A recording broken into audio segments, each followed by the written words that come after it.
Q1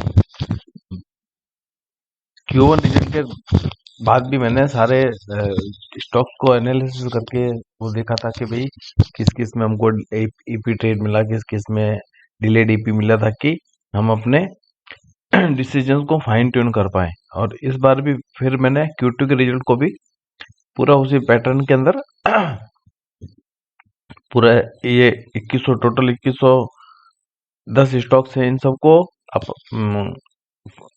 analysis किया तो only मेरे पास ये 19 स्टॉक मुझे मिले कि जिसमें मैं ट्रेड लेता या उसमें मेरे को 14% या उससे ज्यादा का उसमें गेन मिला है।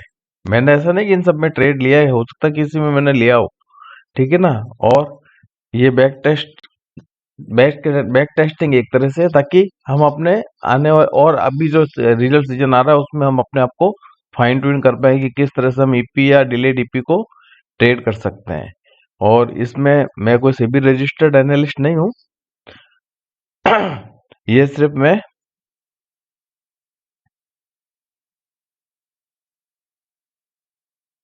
एजुकेशन पर्पस, एक मिनट, एजुकेशन पर्पस के लिए वीडियो बना रहा हूँ, ठीक है ना। तो ओनली ये 19 स्टॉक मेरे को मिले हैं, और ये टोटल जैसे स्टॉक्स थे करीब 2100 स्टॉक, उसको मैंने एनालिसिस करके, तो हम एक एक करके सब स्टॉक में देखते कि मैंने उसके अंदर क्या देखा कि भाई किस हिसाब से हमको ट्रेड मिल सकता था। तो एनालिसिस हम चालू करते हैं। ये एक समरी शीट, अगर आप कहेंगे ओनली डीले डीपी की लिस्ट भी मैं उसमें ये समरी शीट में उसमें डाल दूंगा, मैंने मेरे हिसाब से जो बनाई है।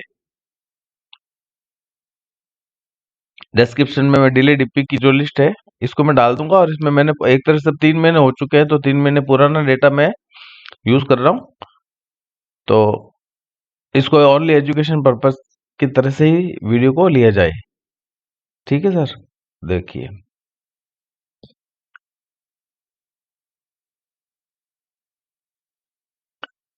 अब जैसे ये अनराइटेड शेयर्स एंड स्टॉक का चार्ट है, ठीक है ना। यहाँ पे जैसे इसकी अर्निंग आई, अर्निंग के बाद इसने अर्निंग के दिन इसने अच्छी कैंडल बनाई, और उसके बाद ये बिल्कुल 10 EMA के पास ये कंसोलिडेट होता रहा। तो अगर हम इस कंसोलिडेशन के ऊपर 10 EMA के पास यहाँ पे अगर एंट्री लेते और इस पूरे मूव का अगर हमने कैप्चर किया होता तो इसमें 51% का गेन मिलता। अब जरूरी नहीं कि हम पूरे 51% को लेते हैं, ये सबकी अपनी अपनी अलग अलग स्ट्रेटेजी हो सकती है। जैसे बहुत से लोग 1:2 आता है तो 1/3 पोजीशन को उसके अंदर अपनी काट देते हैं, फिर 10 EMA से उसको ट्रेल करते जाते हैं। तो जैसे 10 EMA के नीचे फर्स्ट टाइम यहाँ पे क्लोजिंग आई थी इस कैंडल के ऊपर, और इसके नीचे यहाँ पे, तो अगर वो ट्रेल करता तो यहाँ पे बाकी की 1/3 पोजीशन उसकी यहाँ कट जाती, और अगर अगली पोजीशन 20 EMA के हिसाब से अगर काटता तो यहाँ कट जाती। या इस कैंडल के ऊपर उसको लगता कि भाई ये तो बिल्कुल पैराबोलिक मूव आ गया है, तो यहाँ पे भी कहीं पे अपनी पोजीशन, बहुत सारे लोग इसके प्रीवियस कैंडल के लोग को स्टॉप लॉस लगा लगा के ट्रेल करते रहे, तो उसका उसका स्टॉप लॉस यहाँ कटता तो वो ये 51% को पूरे को कैप्चर कर सकता था। लेकिन कितनी ब्यूटीफुली इसने देखो 10 EMA को सपोर्ट लेके, और ये नया आईपीओ पे आया था, तो एक तरह से दोनों ही सेटअप बन गए यहाँ पे। आईपीओ सेटअप भी है और अर्निंग के बाद का भी सेटअप देखो कितना बढ़िया बना है यहाँ पे। यानी 10 EMA के पास कंसोलिडेशन हुआ, फिर रही आशापुरा माइंड गेम।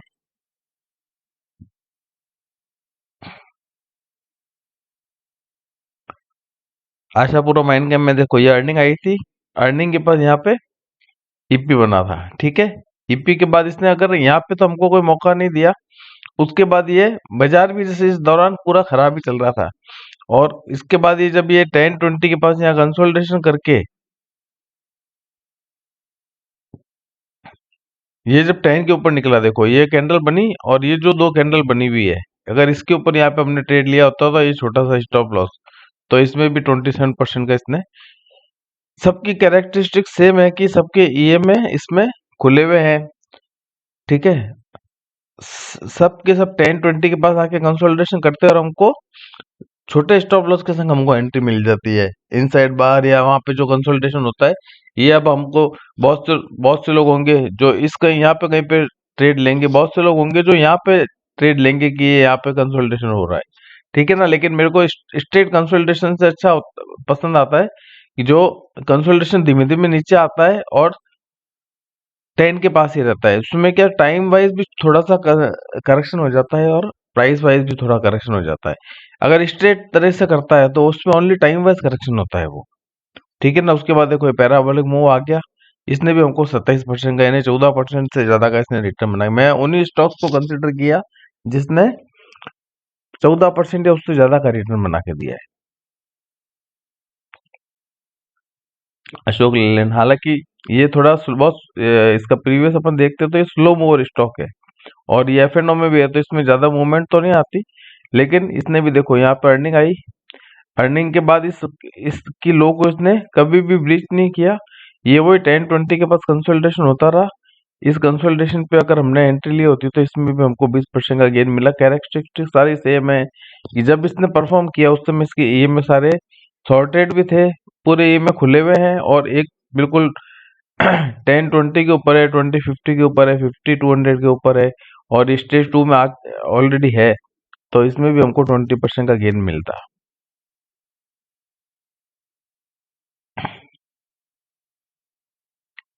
सेम देखो भाग्यनगर, जैसे यहाँ पे अर्निंग आई, अर्निंग के बाद ये भाग गया और ये यहाँ पे कंसोलिडेट होता रहा, तो कोई यहाँ पे भी ट्राई कर सकता था इस कंसोलिडेशन के पास, ठीक है ना। तो उसके बाद ये 5% के अंदर आ गया, ठीक है ना। तो नॉर्मली मेरे को 5% में सर्किट लिमिट में जो स्टॉक चले जाते हैं नॉर्मली मैं उसको प्रेफर नहीं करता। लेकिन मैंने सिर्फ एजुकेशन के हिसाब से कि अगर इसमें कोई यहाँ पे अगर एंट्री लेता है 10-20 के पास, अगर क्योंकि ये में खुले हुए हैं और बिल्कुल बॉटम से जब निकल रहा है, जब अपन इसको पकड़ रहे हैं तो इसमें भी 20% का मिलता गेन। लेकिन पर्सनली अगर मैं बात करूँ तो मैं इसमें एंट्री नहीं करता, क्योंकि जब स्टॉक 5% सर्किट लिमिट में चला जाता है तो उसमें से लिक्विडिटी बहुत ड्राई अप हो जाती है, जो अपन को यहाँ दिख भी रही है। जैसे जब ये देखो 20% में चल रहा था तो यहाँ पे जब भी जिस स्पीड से भागा तो इसमें यहाँ वॉल्यूम्स थे, उसी तरह से यहाँ पे भी ये इसने रनअप तो दिखाया, लेकिन आप नीचे देखिए इसमें बिल्कुल वॉल्यूम नहीं है, तो नॉर्मली ये फेल होने के चांसेस ज्यादा रहते। तो लेकिन कैरेक्टरिस्टिक समझने के लिए इस स्टॉक को मैंने यहाँ पे कंसीडर किया है।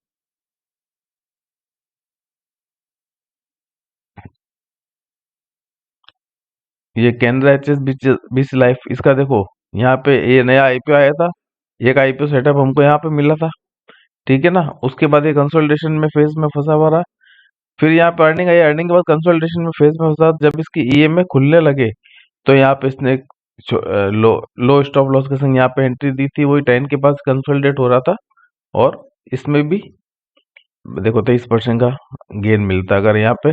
अब ये मैं गेन तो हमेशा टॉप के ऊपर दिखा रहा हूँ, तो जरूरी नहीं कि हम एग्जैक्ट एग्जैक्ट हम टॉप के ऊपर ही बेचेंगे। इसमें से हम 15% 17% जो भी हमारी स्ट्रेटेजी उस हिसाब से हम इसको बुक कर सकते हैं। रिस्क रिवॉर्ड रेशियो के हिसाब से हम देख सकते हैं 1:4 तो इसके अंदर आराम से मिल गया होगा।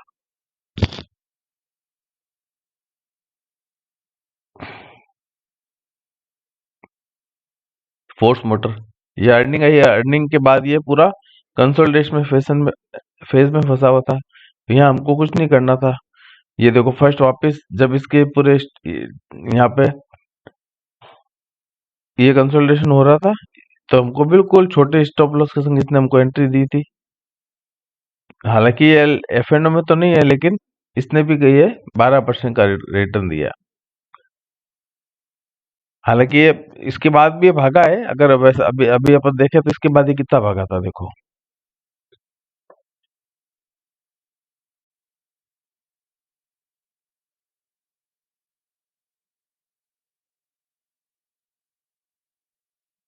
मैंने जिस दिन ये डेटा बनाया था उस दिन ये 12% तक भागा था, हालांकि उसके बाद ये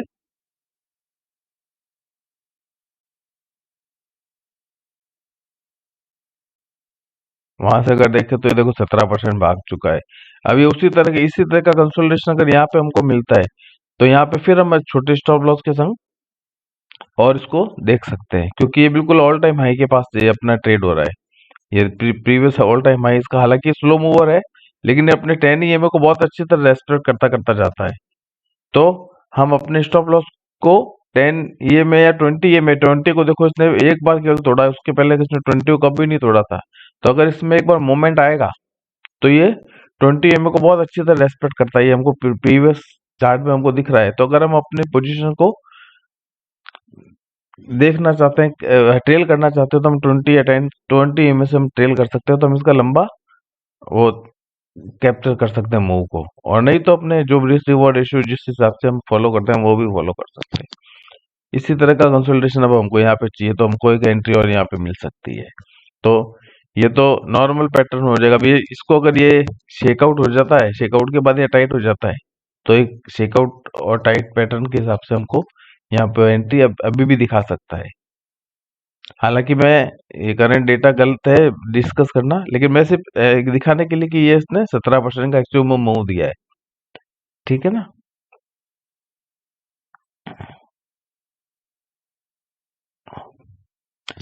हिंद कॉपर, हिंद कॉपर ने भी देखो यहाँ पे अर्निंग आई, अर्निंग के बाद ये कंसोलिडेशन फेज में फंसा होता।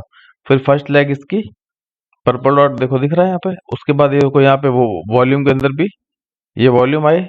उसके बाद इसने कंसोलिडेशन किया 10 के पास। यहाँ पे हमको एंट्री मिलती है। अगर कोई यहाँ पे एंट्री चूक गया तो यहाँ पे भी एंट्री ले सकता था। ये जो दो मैंने सर्कल एलिप्स बना रखे हैं, दोनों जगह पे इसने अच्छा कंसोलिडेशन किया था। अगर किसी ने यहाँ पे लिया तो उसके स्टॉप लॉस ये रहता, अगर कोई यहाँ पे लेता तो उसका स्टॉप लॉस यहाँ पे आता। और उसके बाद देखो इसने कम से कम 50% का मूव दिया।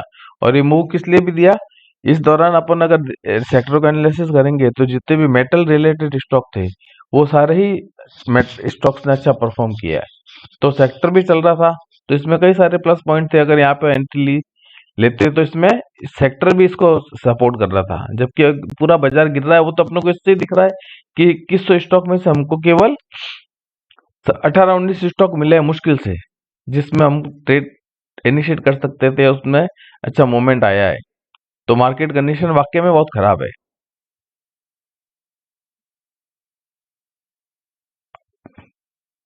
ये इन्फोबीन्स, हालांकि अगर इसके 5 मिनट या 1 मिनट के चार्ट पे जा अगर हम देखेंगे जाके, तो इसमें थोड़ा लिक्विडिटी का इशू तो रहता है। हालांकि 20% देखो यहाँ ये 5% में था, 5% के बाद यहाँ पे सर्किट लिमिट इसकी रिवाइज हुई। तो नॉर्मली जब इस सर्किट लिमिट रिवाइज होती है और अगर वो सेकंड सेकंड स्टेज में स्टॉक होता है तो उसके परफॉर्म करने के चांसेस और अच्छे रहते हैं। तो ये 20% सर्किट रिवाइज हुआ। उसके बाद देखो इसने कंसोलिडेशन किया, इस कंसोलिडेशन के पास भी कोई पकड़ सकता था। और अगर वो यहाँ चूक गया तो उसके बाद वापस ये जब भी आया 10, ये बुक उसने बहुत अच्छी तरह रेस्पेक्ट किया। तो मैंने तो इसको गेन यहीं से इसको माना है कि भाई यहाँ पे अगर कोई लेता, इसको भी यहाँ पे भी लिया जा सकता था। और यहाँ से अगर इसने किया होता तो भी इसने 28% का रिटर्न दिया। हमेशा क्या हो रहा है कि जब भी अपन एंट्री कर रहे हैं 10-20 के पास कर रहे हैं, ये में खुले हुए हैं, तो वो ट्रेंडिंग के अंदर स्टॉक, ठीक है ना। अब जैसे वो एक स्टॉक अभी अपन ने देखा था जिसमें वो 5% था, तो हम उसको अवॉइड करने की बात कर रहे थे। यहाँ अगर 5 से 20 के अंदर हुआ तो उसके परफॉर्म करने के चांसेस, प्रोबेबिलिटी उस स्टॉक के फेवर में रहती है।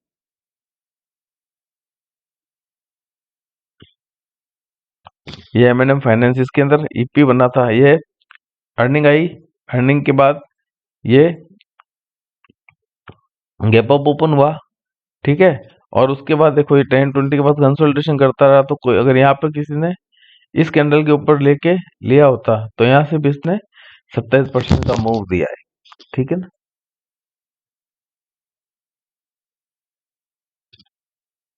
ये मिड वेस्ट, इसके अंदर भी दोनों अर्निंग भी थी और ये नई लिस्टिंग भी है। तो नई लिस्टिंग में देखो आप, ये नीचे गया लेकिन इसके बाद ये इसके बाद बहुत तेजी से नीचे नहीं गया और ये यहीं पे कंसोलिडेशन करता रहा। तो इसका ब्रेकआउट के ऊपर भी बहुत से लोग ट्रेड करते हैं आईपीओ लेवल के। तो वो अगर वो करते तो इस लेवल के ऊपर वो यहाँ पे उठाते और इसका ये स्टॉप लॉस ये रहता। नहीं तो ये 10-20 के पास जब ये अर्निंग आ गई, अर्निंग के बाद जब इसने मूव दे दिया, उसके बाद जब वेट करेंगे हम डिले डीपी, क्योंकि हम लोग नॉर्मली हमारे इंडियन मार्केट में हम ईपी को ट्रेड नहीं कर पाते, उस दिन उतना मोमेंट नहीं आता, हमारे सर्किट लिमिट रहती है। तो और उसके बाद ये डिले डीपी में देखो 10-20 के पास कंसोलिडेशन करके अगर किसी ने यहाँ से भी पकड़ा होता तो यहाँ से भी ये 50% मूव दे चुका है। हालांकि इस स्टॉक में भी वही समस्या है कि इसमें को अगर अपन 5 मिनट 1 मिनट पे जाके देखेंगे तो इसके अंदर थोड़ा लिक्विडिटी का इशू है इस स्टॉक के अंदर। MRPL, ये देखो, ये अर्निंग आई, अर्निंग ईपी, इसलिए मैंने इसको कंसिडर किया कि इसके ऊपर ही देखो ओपन हुआ था और उसके बाद ये कैंडल अच्छी बनी, उसके बाद ये वापस एक दिन ऊपर एक दिन नीचे हो सकता है मार्केट कंडीशन, उसके बाद यहाँ पे जब इसने कंसोलिडेशन किया 10 EMA के पास, तो यहाँ हमारी एंट्री, ये हमारा स्टॉप लॉस रहता, तो यहाँ से भी इसने 25% का रन अप इसने दे दिया, हमको उतना ही कैप्चर करना है एक्चुअल में। और अगर हम रिस्क रिवॉर्ड रेशियो के हिसाब से देखेंगे तो अबव 1:4 सारे रिस्क रिवॉर्ड रेशियो बहुत अच्छे होते हैं, और हम तो मैक्सिमम 1:4 पे अपन अपनी मैक्सिमम पोजीशन काट के बाकी को टेल भी कर सकते हैं, क्योंकि बेयरिश मार्केट है। तो इवन मैं तो कहूंगा कि 10 के बाद पास ही बाहर आ जाना चाहिए, 20 तक भी वेट नहीं करना चाहिए मार्केट कंडीशन को देखते। 1:4 पे 50% बुक करते हैं और बाकी 50% को हम 10 से ट्रेल कर सकते हैं। तो 10 से ट्रेल करते हो तो यहाँ पे हम कहीं पे, यहाँ पे इस जगह पे हम बाहर आते हैं, और 1:4 जब हमको मिलता है तो 50% हम वहां पे काट देते हैं।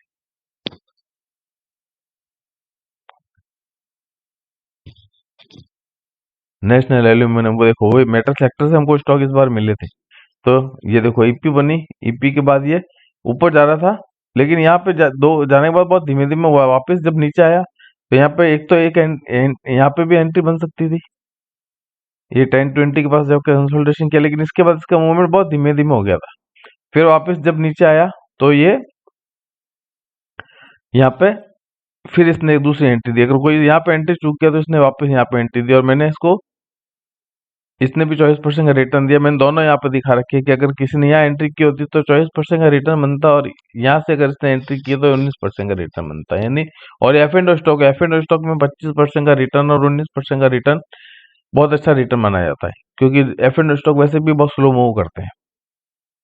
लेकिन इस वही है, इसी स्टॉक के संग भी सेक्टर इसके फेवर में, सेक्टर अच्छा चल रहा था तो अच्छा परफॉर्म किया इसने।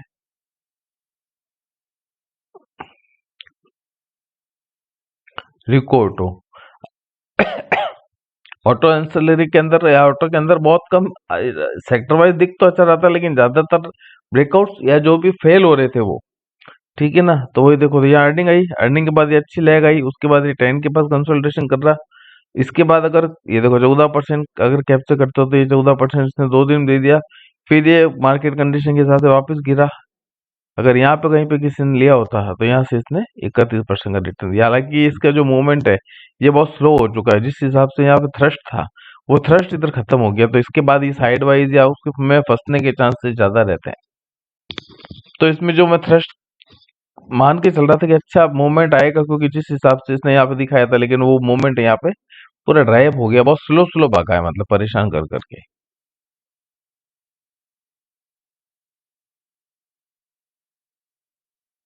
ये देखो, फिर मेटल सेक्टर से एक स्टॉक और, ये अर्निंग आई, अर्निंग के पहले ये पूरा कंसोलिडेशन फेज में फंसा था, जब इससे ये बाहर निकला तो उसके बाद इसने एंट्री कहाँ पे दी, जिस दिन मैंने चार्ट एनालिसिस किया उस दिन इसने 8.62% का रिटर्न दिखाया था। अपन एक बार देख लेते कि अगर और उसके बाद ऊपर गया था क्या इस एंट्री के बाद।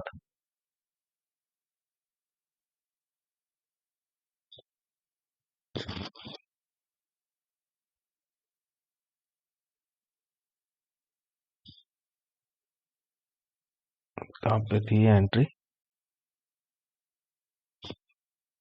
नहीं उस उतना ही गया, तो उसके बाद ये नीचे आ गया वापस, यहीं पे अभी कंसोलिडेशन कर रहा है। तो अब देखते हैं आगे, आगे के लिए तो अभी क्या बात करें।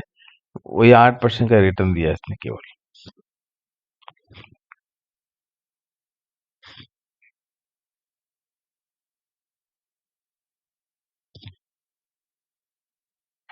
अभी ये सीजी शिपिंग ग्लोबल देखो, ये आईपीओ बेस से बाहर जब निकला, बिल्कुल आईपीओ लेवल के पास इसने कंसोलिडेशन किया, तो एक एंट्री यहाँ पे बन सकती थी कि भाई बिल्कुल बेस के पास जब ये यहाँ पे कंसोलिडेशन होता है, ईएमए यहाँ पे, खैर नया नया आईपीओ तो ईएमए ज्यादा मायने नहीं रखते, लेकिन ईएमए के पास ये दोनों सॉर्टेड हो चुके हैं ईएमए, तो यहाँ पे भी एक एंट्री बन सकती थी, ठीक है, क्योंकि यहाँ अर्निंग अर्निंग यहीं पे आ गई थी, तो एक एंट्री यहाँ मिल सकती थी, उसके अलावा बाद यहाँ पे एंट्री कर सकते थे अपन।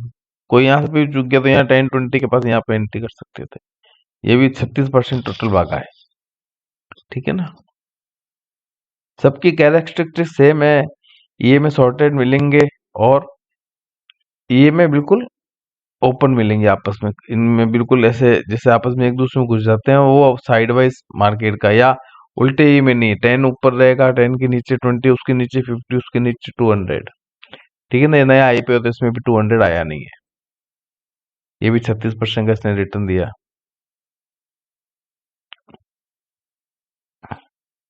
श्रीराम फाइनेंस, हालांकि ये बहुत स्लो मूवर है स्टॉक है, लेकिन फिर भी इसने वही यहाँ पे अर्निंग आई, अर्निंग के बाद एक मूव दिया, उसके बाद 10 के पास ये कंसोलिडेट होने लगा, तो यहाँ पे अपन एंट्री कर सकते थे। इसमें 22, हालांकि ये वही एफ एंड स्टॉक है, तो थोड़े स्लो मूव करते हैं वैसे भी ये, लेकिन इसने भी 20% का 20-22% का रिटर्न दे दिया इसने।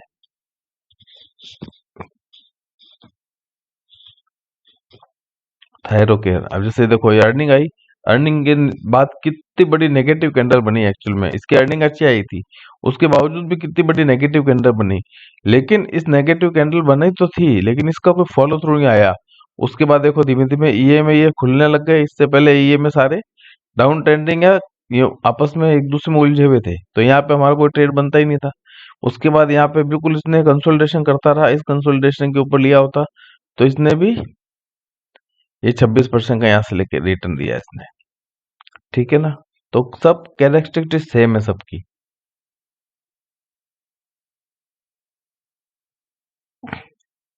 ये टाटा मोटर, ये भी नया, शायद इसमें कुछ डीप, ये नया आईपीओ था, नीचे आया, सेम इसी तरह का पैटर्न अभी हमने एक और स्टॉक में भी देखा था, नीचे आया, उसके बाद कंसोलिडेशन करता रहा, और उसके बाद इसने ऊपर का मोड़ दिया। हालांकि इसमें ये भी थोड़ा स्लो मूवर टाइप का स्टॉक है, लेकिन इसी कंसोलिडेशन के ऊपर लिया होता है। ये अर्निंग भी आ गई थी, आईपीओ के लिस्टिंग के जस्ट अगले 1-2 दिन के अंदर अर्निंग आ गई इसकी।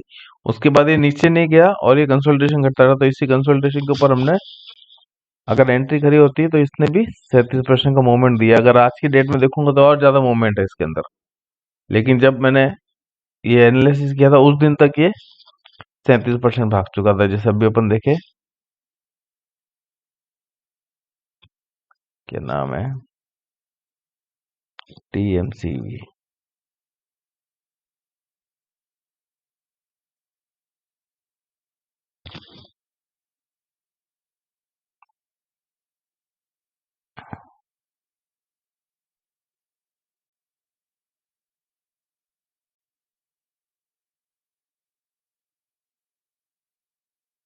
इस कंसोलिडेशन से वही 37% भागा, उसका अभी भी कंसोल बहुत स्लो मूवर है, इसकी अभी अर्निंग भी आने वाली है, ये 29 तारीख को इसकी अर्निंग भी है, लेकिन स्लो मूवर है ये बहुत।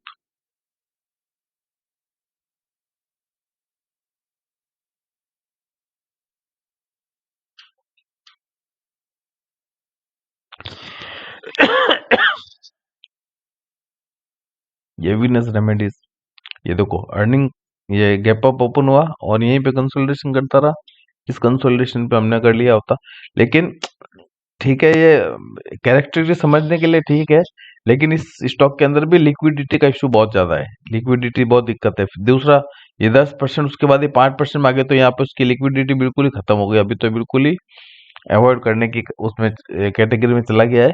हालांकि इसमें बहुत वाइल्ड स्विंग्स आते हैं इस तरह के, ठीक है ना, बिल्कुल उतना क्लीन मूव नहीं आते, क्लीन मूव नहीं देख, क्लीन मूव नहीं, दूसरा इसमें लिक्विडिटी का भी इशू है, तो लिक्विडिटी देखते हुए हो सकता है मैं इसमें पोजीशन नहीं लेता, और अभी तो वैसे भी अवॉइड कंडीशन मेरे उसमें अवॉइड लिस्ट में चला जाएगा जब तक 5% सर्किट में रहेगा स्टॉक।